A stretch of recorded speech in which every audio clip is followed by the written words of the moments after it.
Hi friends, வணக்கம் and welcome back to my channel உப்பு புளி. இன்றைக்கி நம்ம ஒரு சிம்பிளான ரெசிபி தான் பார்க்க போகிறோம். பஜ்ஜி போண்டா மிக்ஸ் எப்படி பண்ணுறதுன்னு தான் பார்க்க போகிறோம்.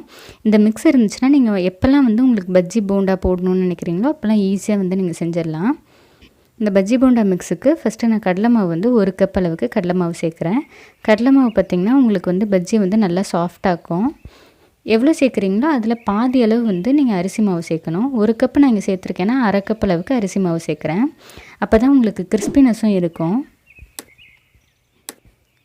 இப்போ நான் இதுக்கு தேவையான அளவு காரம் சேர்க்குறேன். 1 ஸ்பூன் அளவுக்கு மிளகாய் தூள் சேர்க்குறேன். உங்களுக்கு காரம் அதிகமாக வேணுன்னா அதிகமாக சேர்த்துக்கலாம். ஒரு 1/2 ஸ்பூன் அளவுக்கு உப்பு நான் இங்கே சேர்க்குறேன். இதுக்கு தேவையான அளவு சேர்க்குறேன்.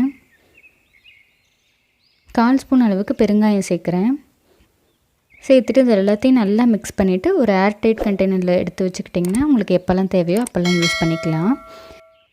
கடைகளில் பார்த்திங்கன்னா உங்களுக்கு பேக்கிங் சோடா யூஸ் பண்ணுவாங்க. அப்போ தான் பஜ்ஜி உப்பெல்லாம் வரும்னு. நான் இங்கே அதெல்லாம் யூஸ் பண்ணாமல் மிக்ஸ் பண்ணி நான் அப்படியே யூஸ் பண்ணிக்க போகிறேன்.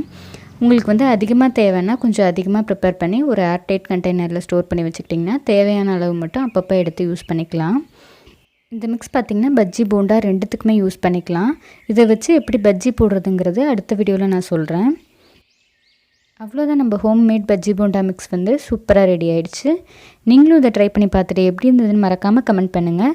Meet you all in the next video. Until then bye bye from me. என்னோட சேனல் பிடிச்சிருந்தா மறக்காமல் சப்ஸ்கிரைப் பண்ணிவிட்டு பக்கத்தில் இருக்க பெல் ஐக்கானை கிளிக் பண்ணிக்கோங்க. அப்போ தான் நான் ஒரு வாட்டியும் வீடியோஸ் போட்டேன்னா உங்களுக்கு நோட்டிஃபிகேஷனில் வரும்.